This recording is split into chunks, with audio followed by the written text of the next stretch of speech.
Et c'est parti pour l'exercice 89. Donc celui-là, c'était le plus important, le plus complet aussi. Donc, il faut résoudre les inéquations.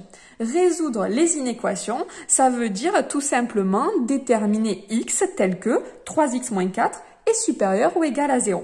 Alors, pour trouver x, je vais procéder en fait exactement comme s'il y avait une égalité, mais à chaque fois, je vais essayer de réfléchir à quelle opération j'effectue. Ici, je veux mettre les x à gauche, les nombres à droite, donc qui n'est pas à sa place, c'est ce moins 4.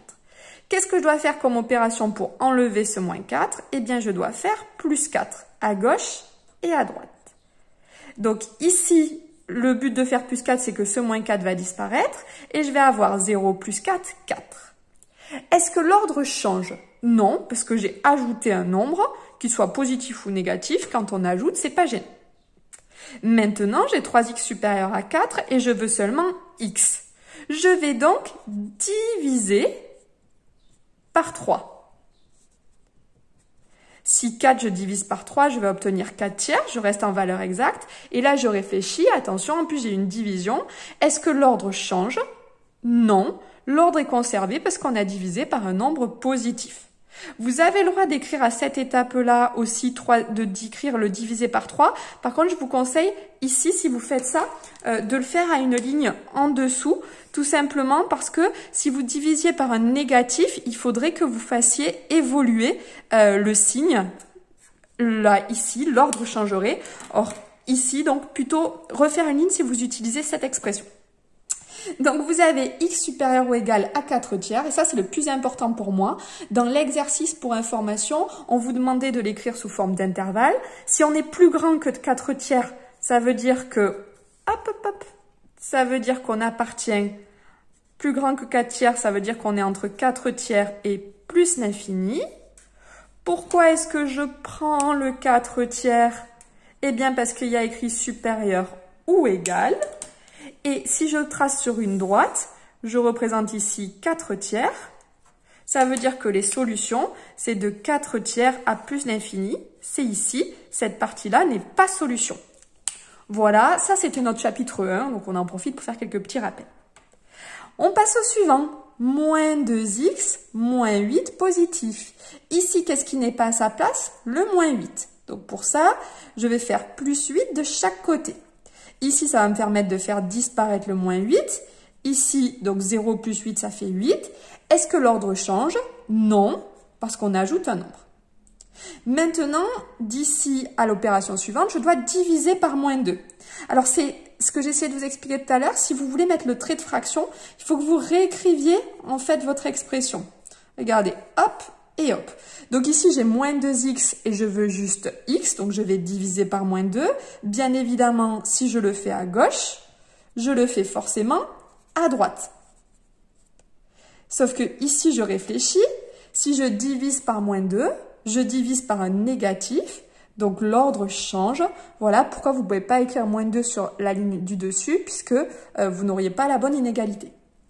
On en déduit donc que x est plus petit que moins 4.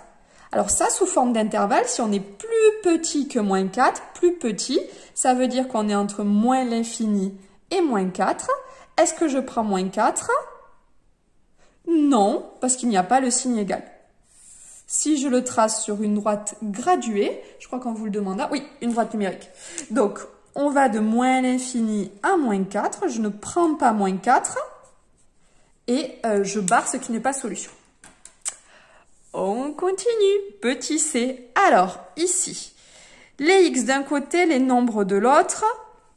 Alors, moi, j'avoue que j'aurais facilement fait passer ce moins x de ce côté-là. Mais ici, je vais essayer de respecter et de faire passer tous les inconnus à gauche et tous les nombres à droite. Ce qui n'est pas à sa place, c'est le 3 et le 0,5x. Donc, je vais commencer par enlever 3. Soustraire 3, il va me rester moins x, plus petit que 0,5x moins 3. Oui, en effet, hein, là j'ai des x, là j'ai un nombre, je ne peux pas les réduire. Vous remarquerez que j'ai réécrit le même ordre, tout simplement parce que j'ai soustrait 3, il ne se passe rien. Maintenant, donc c'est le 0,5x qui n'est pas à sa place. Pour enlever ce 0,5x, eh bien je vais soustraire 0,5x. Si je le fais à gauche, je le fais à droite. Moins 1x moins 0,5x, eh bien j'arrive à moins 1,5x. Et ici, j'ai fait ça pour faire disparaître ce moins 0,5x. L'ordre ne change pas puisque j'ai soustrait un nombre, il n'y a pas de souci. Maintenant, j'ai moins 1,5x et mon but, c'est d'avoir seulement x. Donc pour ça, je vais diviser par moins 1,5. Je vais donc diviser par un négatif. Donc hop, je divise par moins 1,5, je divise par moins 1,5. Vu que je divisais par un négatif, l'ordre change comme ceci. On obtient donc que x est supérieur à, et 3 divisé par 1,5, c'est la même chose que 6 divisé par 3, ça fait 2. X au-dessus de 2, ça veut dire que x appartient, si on est supérieur ou égal à 2, ça veut dire qu'on est entre 2 et plus l'infini. Je ne prends jamais l'infini. Est-ce que je prends 2? Oui, parce que ici, j'ai le signe égal.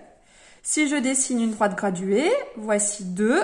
Je suis entre 2 et plus l'infini, pas ici, et je prends 2 vers l'ensemble solution. Et nous voici donc avec le dernier.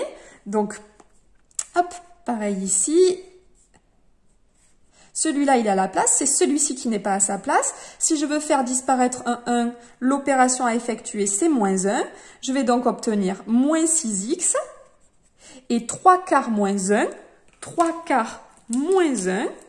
Donc ça, je peux le faire à la calculatrice si je ne suis pas très à l'aise. 3 quarts moins 1, ça fait 3 quarts moins 4 quarts et ça fait moins 1 quart.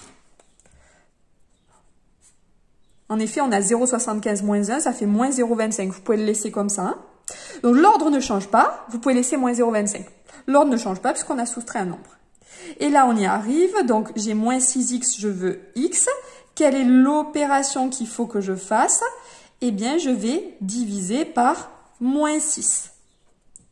Donc, diviser par moins 6, on commence à être habitué.